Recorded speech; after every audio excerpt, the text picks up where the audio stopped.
आज की वीडियो में हम विस्तार से LGBTQ के बारे में समझेंगे और जानेंगे क्या होमोसेक्सुअलिटी एक मेंटल डिसऑर्डर है या फिर एक रियलिटी। क्या होमोसेक्सुअलिटी एक खतरा है इंडियन कल्चर और सोसाइटी के लिए? चलिए जानते हैं। मेरा नाम है बलराज और आप देख रहे हैं सही या गलत। विश्व हिंदू परिषद का कहना है कि होमोसेक्सुअलिटी एक बीमारी है जो वेस्टर्न कंट्रीज के द्वारा फैलाई गई है और अक्सर ऐसा ही कुछ हमें सुनने को मिलता है हमारे पॉलिटिशियंस के द्वारा। जैसे कि सुब्रमण्यम स्वामी का कहना है कि होमोसेक्सुअलिटी एक जेनेटिक डिसऑर्डर है जिसका इलाज ढूंढना बहुत इंपॉर्टेंट है अगर इंडियन कल्चर को जिंदा रखना चाहते हैं। मगर क्या सच में होमोसेक्सुअलिटी इंडियन कल्चर के खिलाफ है? इसे समझने के लिए चलिए थोड़ा पीछे चलते हैं इतिहास में।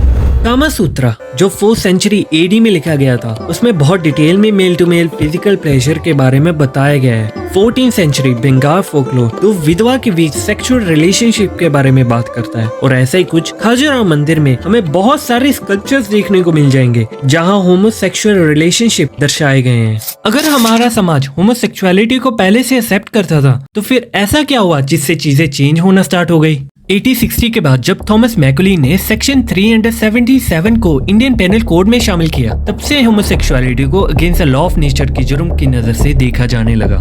जब इंडियन सिविलाइजेशन ने विक्टोरियन विचारधारा को अपनाना शुरू किया उसके बाद होमोसेक्सुअलिटी को एक असहायक दृष्टि से देखने का ट्रेंड शुरू हो गया और आगे जाके ये भारतीय संस्कृति का महत्वपूर्ण हिस्सा बन गया। यहाँ तक कि जब 1998 में लेस्बियन लव स्टोरी फायर को इंडिया में रिलीज किया गया तो एक लार्ज स्केल ऑफ प्रोटेस्ट देखने को मिला। इसी के काउंटर में LGBTQ के मेंबर की तरफ से एक काउंटर प्रोटेस्ट देखने को मिला जो बाद में फाइनली 2018 में जाकर एक विशेष सफलता प्राप्त करता है जब सुप्रीम कोर्ट की तरफ से सेक्शन 377 को डिक्रिमिनलाइज किया गया। दुख की बात है कि हमारा समाज किसी भी परिवर्तन को स्वीकारने में हिचकिचाता है और ये सिर्फ होमोसेक्सुअलिटी के मामले में नहीं है। इसके साथ ही ऐसे और भी मुद्दे हैं जैसे कि कास्ट सिस्टम, सती प्रथा जिसको हमारी भारतीय समाज ने नकारने में काफी समय लगाया है और अभी तक समाज से पूरी तरह से मिटा नहीं है। लेकिन आखिर में LGBTQI का मतलब क्या है? किसी भी सेक्स का मेल या फीमेल या सेम जेंडर के प्रति आकर्षित होना विद और विदाउट फिजिकल रिलेशनशिप को होमोसेक्सुअलिटी कहा जाता है। अगर कोई मेल सिर्फ मेल्स को देखकर प्रीडोमिनेटली अट्रैक्ट होता है तो उसे गे कंसिडर किया जाता है। ऐसे ही अगर कोई फीमेल किसी फीमेल को देखकर अट्रैक्ट होती है तो उसे लेस्बियन कंसिडर किया जाता है। बाइसेक्सुअल उसे कहा जाता है जो इंसान दोनों जेंडर से अट्रैक्ट होता है फिजिकली और इमोशनली।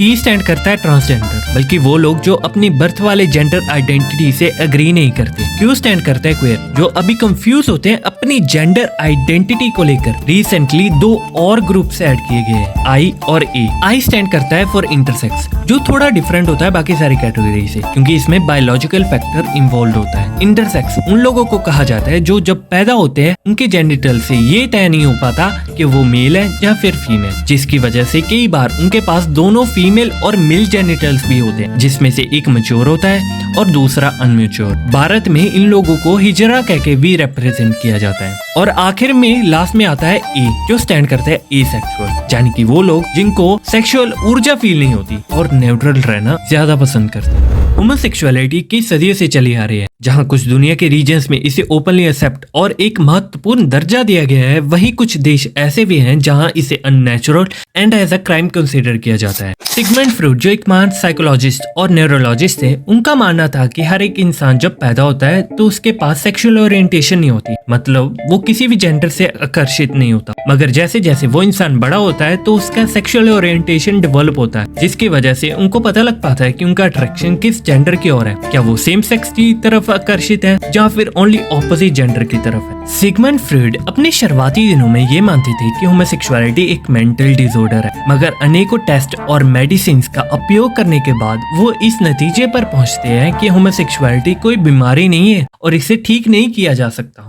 लेकिन LGBTQ के आर्गुमेंट में लोगों का कहना है कि ये एक अननेचुरल प्रोसेस है और ये नेचर के ऑर्डर ऑफ रिप्रोडक्शन के खिलाफ जाता है। इसके अलावा LGBTQ कपल्स के अमंग एड्स और HIV जैसी बीमारी का स्प्रेड होने के चांसेस हेटेरोसेक्सुअल कपल्स के कंपैरिजन में बहुत ज्यादा होते हैं। सेक्शन 377 अबॉलिश होने के बाद LGBTQ मेंबर्स ने 2023 में फिर से पिटीशन फाइल किया जिसमें उन्होंने डिमांड की कि सेम सेक्स मैरिज को लीगल करना चाहिए। उन्होंने ये तक मेंशन किया कि सेम सेक्स मैरिज को नहीं रिकॉग्नाइज करने का मतलब होगा कि राइट ऑफ इक्वालिटी आर्टिकल 14 को वायोलेट करना। इनका ये कहना है कि सेम सेक्स मैरिज को इम्प्लीमेंट करने से हमें न्यू लॉज इंट्रोड्यूस करने की जरूरत तक नहीं होगी। हम बस एग्जिस्टिंग लॉज में कुछ चेंजेस कर सकते हैं, जैसे कि लॉज को जेंडर न्यूट्रल बनाना और यूनिफॉर्म सिविल कोड को इंट्रोड्यूस करना। सेम सेक्स मैरिज की आलोचना करने वाले ये आर्गुमेंट उठाते हैं कि सेम सेक्स मैरिज हमारे समाज के बेसिक यूनिट को बुरा नहीं कर सकते, जो है फैमिली, जाने के बच्चे पैदा करना। इसके खिलाफ उनका कहना है कि बहुत सारे कपल्स ऐसे हैं जो बच्चा पैदा नहीं कर सकते, मगर उनकी शादियों को तो लीगल माना जाता है। मेरे ओपिनियन में सेम सेक्स मैरिज को लीगल बनाना चाहिए, क्योंकि हर एक इंसान के पास ये राइट होना चाहिए कि वो जिसको चाहिए उससे शादी कर सके। LGBTQ से मुझे कोई आपत्ति नहीं है, मगर ये इम्पोर्टेंट है कि हम एक लाइन ड्रॉ करें, क्योंकि जैसे सिगमंड फ्रॉइड ने अपनी थ्योरी में मेंशन किया है, सेक्सुअल ओरिएंटेशन इंसान के सर्कमस्टेंसेस को मद्देनजर रख के ओवर द टाइम डेवलप होती है और कभी भी बायोलॉजिकली नहीं पाई जाती। और जरूरत है कि सेक्सुअल ओरिएंटेशन को लेके स्ट्रिक्ट रिस्ट्रिक्शन किए जाएं, क्योंकि इन फ्यूचर बेस्टियलिटी और ज़ूफिलिया जैसी